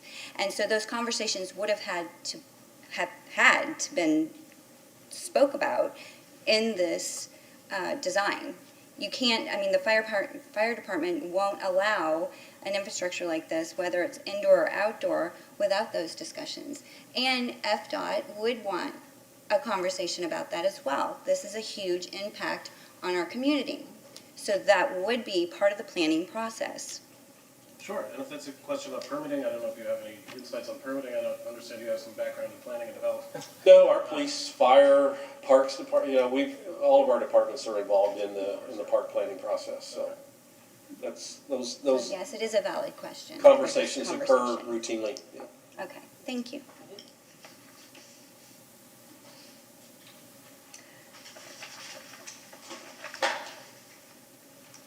Okay, so moving on to new business items. Oh, I think we have election. Yep. Yep, 4.2, ID 20-7419, election of officers. We take some motions for chair, nominations for chair. Yes, so if if a board member would like to nominate another board member, they have to be present? Do you not have to be present? Well, I mean, That was going to be my Rodriguez is next not here. question. Usually not. Can you comment upon, Mark Rodriguez is not here tonight, but he is the current chair, correct? He is the current chair. He did indicate that he would attend this evening, but I have not heard from him, so I'm not sure what is. And his term is still in place? These are annual elections. Annual so elections. He I believe, can serve another term, or does it have to change? It doesn't matter, even if you were going to be off the board this year, you could still be elected chair. So I nominate Mark Rodriguez. I second that. Yeah.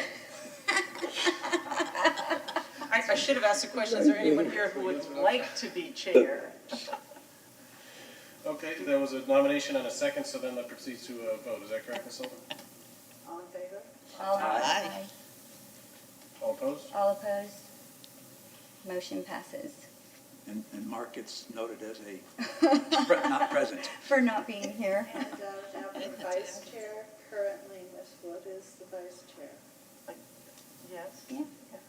I nominate Ms. Wood as vice chair. Is there a second for that? Second. Anybody got a I second it. Okay, all in favor? Aye. All opposed? Aye. Okay, so that was a unanimous, So motion passes. carried unanimously.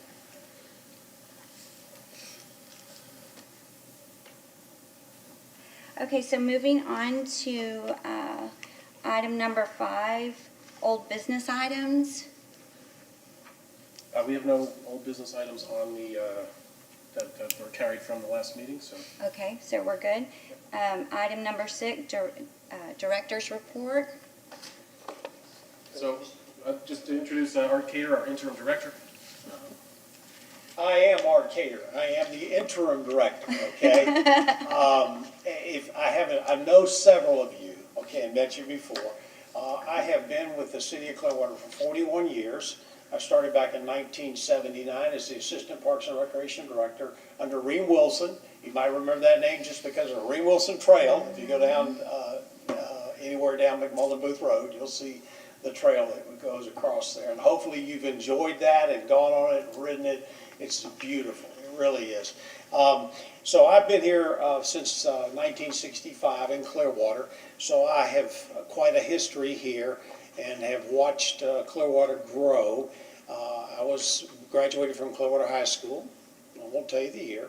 But in any event, I remember saying, Key, when there were just Australian pines and we could go out there with our cars and put in campfires and all that kind of thing. So that really does age me, okay? But I am doing the interim because I have done that before 20 years ago when Mr. Wilson left for approximately 2 years before we got another director, which was Kevin Dunbar. And the city manager asked me to be interim now with Mr. Dunbar's departure. So I said I would be willing to do that. So I wanted the board to know where we are in that regard. They have already gone out in the street, basically looking for someone. I mean, they're not, that desperate, but they're going out. It's a nationwide search for another director. I think it closes at the end of this month. I've checked with the personnel director, and she says that they have well over, within the first couple of weeks, 100 applications for the position of Director of Parks and Recreation. After that, they will go through an interview process. They'll select, come down. You obviously can't take 100. So you'll get it down to a list that's manageable, and then it will come in. They'll interview them. And we're hopeful that we'll have a director probably the end of April or beginning of May is when we're aiming for. So that's kind of where we are with the directorship. I know that you do get the project sheet, correct? I'll give you the project sheet. But there are a couple of things I just wanted to make sure that you were aware of. Basically, we have right now is when we have the MLS teams that are here, one from Philadelphia and one from DC. They're here now practicing. They will be here for the next 3 weeks. Of course, spring training is coming up with the Phillies coming into town pretty soon, so that's pretty exciting. It always is. What does Every year. MLS mean? Major League Soccer. Sorry about that. Yeah. I just thought everybody knew what MLS was. Major League Soccer. And also on your list here, Crest Lake Park, we hope to have approval of that on the February 20th meeting of the City Council. We're taking it to them at that point in time. We're going to have groundbreaking on the very next day, on the 21st. You certainly will be invited. We will send you invitations to let you know about that. I think it's going to be early in the morning. We've been doing some groundbreakings then and ribbon cuttings then, so I wanted to make you aware of that. And then the other, basically, ribbon cutting will be in March, which will be the Countryside Sports Complex building, the new building that we have there. It's a press box, restroom, storage, concession, and all that. If you've ever been out to Countryside Sportsplex, they now have 4 little buildings that they built over the years, the many 40 years that I've been here, that we built those. and those will be taken down once this building is in action. So those are kind of some of the things that are coming up, and I'm available if you have any questions for me. Otherwise, I will try to make some more of your meetings as you have them. Thank you. Okay, thank you. I have a question for you. Yes. I think one of the things that I'd asked that we could review very briefly with you was the problem that the Parks and Recreation Departments had with financial controls. And certain things were done, I believe I met with Kevin Dunbar prior to his departure. Yes. With certain things that were in place to hopefully prevent the problems that have occurred in the past.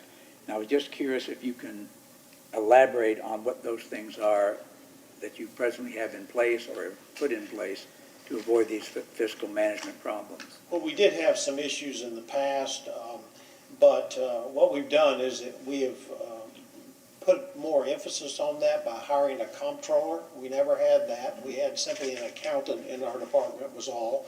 We now have a comptroller that handles that. We put in a senior accountant, so we put two strong individuals in there to basically review. We audit all of our they all go through that office, and we audit any event that we have. Special events was the main thing that it came up that we were having issues with, to be quite honest with you.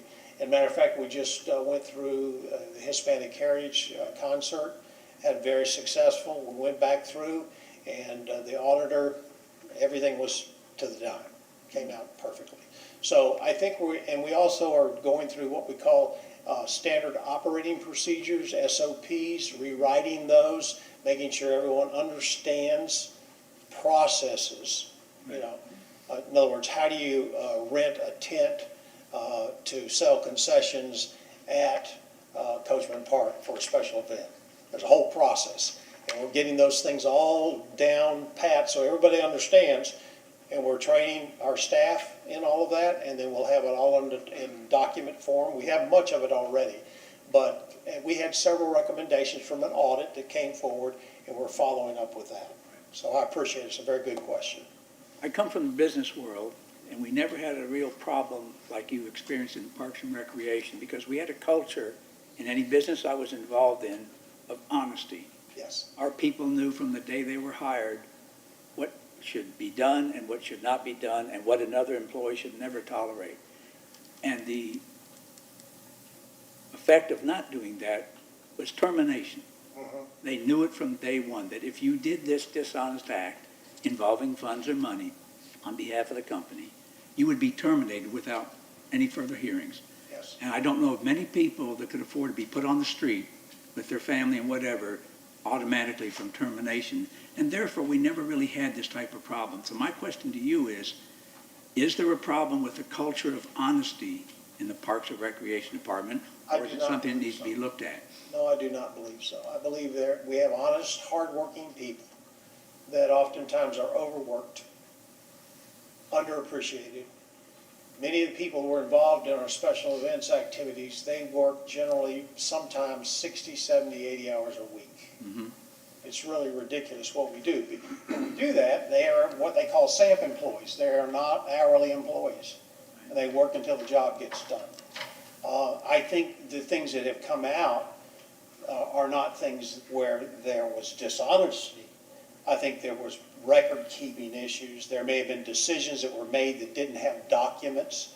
Because the audit that was done was like a forensic audit. And you've been familiar with those. They detail everything. Whatever a contract says, you abide by every line item on that contract. And if you can't match that up, or you don't have any backup for that, so to speak, then you violated that agreement. The reality is the money wasn't missing. It's just that paperwork was missing in many cases. So I believe strongly in our employees. I don't believe they're dishonest. However, we have had situations in the department where we had dishonest employees. And when we do, they are dealt with.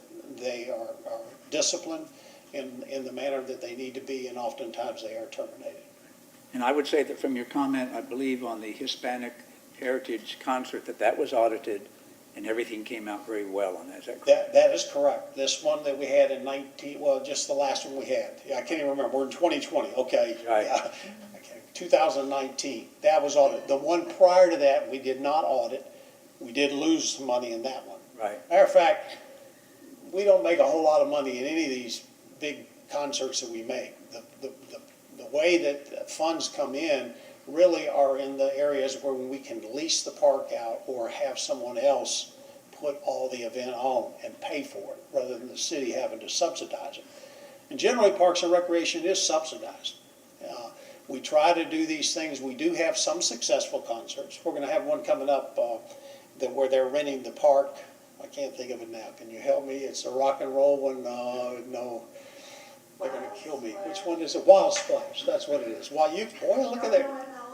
Oh, okay. You got a Wild Splash. Well, we know you. We know where you'll be. But that's an event that will make money for the city, and then we will turn around and use that money in a fund to offer a free concert, like Sea Blues. Sea Blues is free to the public. You can come down and enjoy that. So we'd use money from those where we can make some revenue so that we can offer some free things. 4th of July, another one, come down. One other question. It was brought to my attention that Parks and Recreation is in fact responsible for sidewalk hazards. And there was an article not too long ago about the city having to support a lawsuit for $15,000 to a citizen that hurt themselves on a hazardous sidewalk. I wasn't aware that that was under Parks and Recreation, but now I am. So my question to you is that a serious problem with respect to the numbers of sidewalk hazards and the management of those hazards by Parks and Recreation? Is it something we should be concerned about? Well, we are trying to manage it. I just had a meeting, matter of fact, yesterday, about a work order system, improved work order system, so that we can track and trace when we get a complaint, for instance, in public stuff. Right. You can send that, the residents can do that, send it at any time, and then we get it, we'll go out and inspect the damage on the sidewalk. Usually it's trees that are uprooting the sidewalks, which causes a hazard. Then we will put it on a schedule or a list to get around to fixing that. Right. Oftentimes, you can imagine, as large as our city is, we don't get around to them as quickly as we should. Right. To be quite honest with you.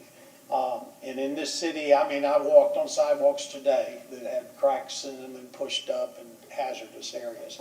And I'm not sure if there's really a good plan or a good way to handle all of them, to be quite honest with you. But we try to schedule them.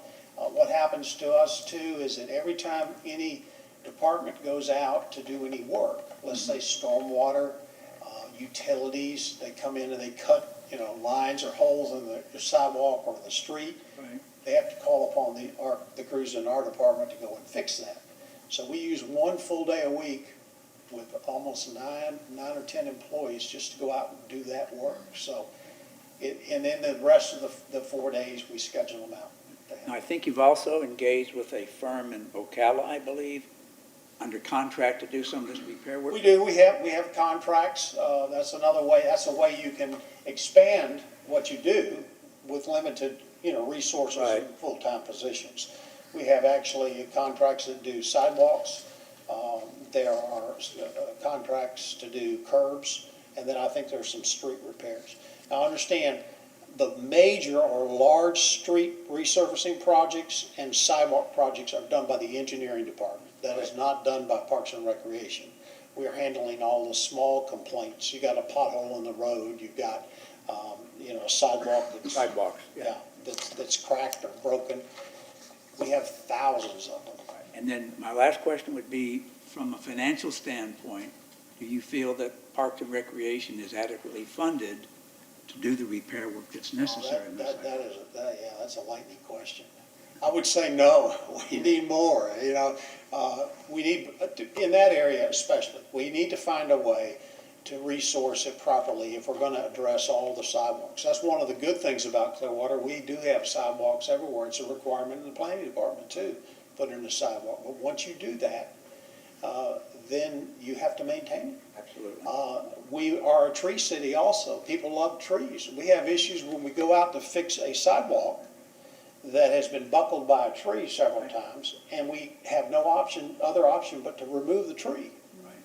The residents upset about that because the tree, they love the tree. The tree gave them shade and everything else. But the only way to do that and to repair the sidewalk so people could walk safely would be to remove the trees. So we deal with those things every day. Every circumstance is different. I don't know if you can truly get a handle. As a matter of fact, I'm going to call Pinellas County. They also have a lot of sidewalks. And we're going to call and check on them and see how they do it, if they have a miracle that can help us get all of them. But, Now, I want you to appreciate, I'm not being critical per se, I just wanted to get the information. yes, well, I understand that, but I don't know, how many people we would need to be able to keep up with them, to be quite honest with you. There's just so much work in that area that we have to do. We certainly try to get the ones that are the most hazardous. We go and look at every one of them. We get a complaint, and we look at them, we evaluate it.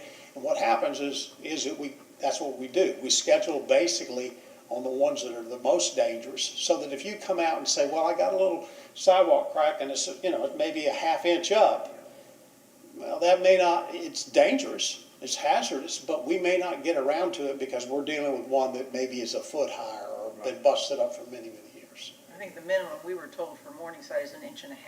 An inch? Oh my, really? That's what my recollection is. And I don't have the number, I don't have one of our newsletters, but we have a person to contact if you have sidewalk. If it goes over 1.5 inches, yeah. I think if it's higher than. Yeah, but that's what I'm saying, we get complaints, yeah, absolutely. Ours are painted pink. Yeah, Pink. well, unfortunately, they paint them pink, and then the weather wears out, and then they're gone, and they have to go and paint them pink again. I mean, the issue is it'd be nice to get them fixed. And to be honest with you, you asked me about resourcing. I mean, the city's blessed that we have so many different departments to help us with it, but we could certainly need additional help in that area, no doubt. I have a question. It's a follow-up to a question I asked at the last meeting, and I don't know if Michael has the answer or if you do, Art. In regards to Coachman Ridge Park, the playground, they had put up a sunshade over a portion of the park, but it's really insufficient the way that the sun goes, and like the toddler swings where you put the kid in it and their little legs pull through is in the blazing sun. And in the winter pretty much everything is usable, but as that doesn't last very long here. And I had asked if the park was going to be getting another one of those to kind of complete it, and you had the answer. We didn't know. If you recall, the size of the sunshade that we put in at Northeast Coachman Park is, I think, the largest one that we could get. So the response at this time is that there is not funding identified to install a second one at this time. So that is a discussion that we can have internally to see if that's something that we may be able to do within this existing fiscal year, and if not, explore looking at doing that in the upcoming year, which would be starting next October 1st. Yeah, I forget also the cost. I think the cost was, well, I don't want to give you all bad information, but it's not cheap. No, I wouldn't imagine it was. It's very sturdy and nice. It's upwards to, I think, $12,000 to $15,000, something like that. Right. One of the things, and I understand the issue there, is really bright, a lot of sunshine, but we have 27 playgrounds all over the city. Right. And the only ones I have covered are the ones on Clearwater Beach. And this one little shade shelter that we have out here. It's new, and it's but like with the sun when it moves, and then the little kids can't go down the slides because it's too hot and unusable. So it's kind of like. Well, in 10 years we're going to have trees all over it, and you won't be able to. That's have true. any sunshine. Right. We have some small trees out there. Okay. Thank you. Well, it's a joy to be here. I hope to visit with you again. Okay. All right. Thank you. I have one more comment. Are we at the board members to be heard comment, or are you going to have the directors? This is our interim director, so that was the director's report. Oh, okay, So, Ms. Christine, if you'd like to move on to number 8 there. Yes, so item number 7, board members to be heard. Oh, I'm sorry. And I'll try to keep it short, just along the lines that you're talking about, all the traffic, the congestion for the 4,000. I know they've done a ton of work on this project, but if they're not thinking about the roads, the exhaust and the pollution, the environmental issues, and just where you're going to put all these people, and if the people can't get here with mass transportation or whatever method you're coming up with, that it doesn't sound like they've come up with how to move these people. It's not like the different events. So we have like the 5 regular ones where people are used to that. This is more frequent. If those people can't get down here, what's that going to do to people wanting to come here. If they don't have parking, if they can't, they're just gonna go, well, what's the point? So they should be thinking about that, and they should be thinking about how to get them here and what is the plan. Because just to put 4,000 seats out for everybody to show up and they can't get there, that doesn't sound like a plan. But they So, already I- have stuff with Uber and Lyft and, like, I went to the ZZ Top. We Ubered down, easy, dropped right off, walked in.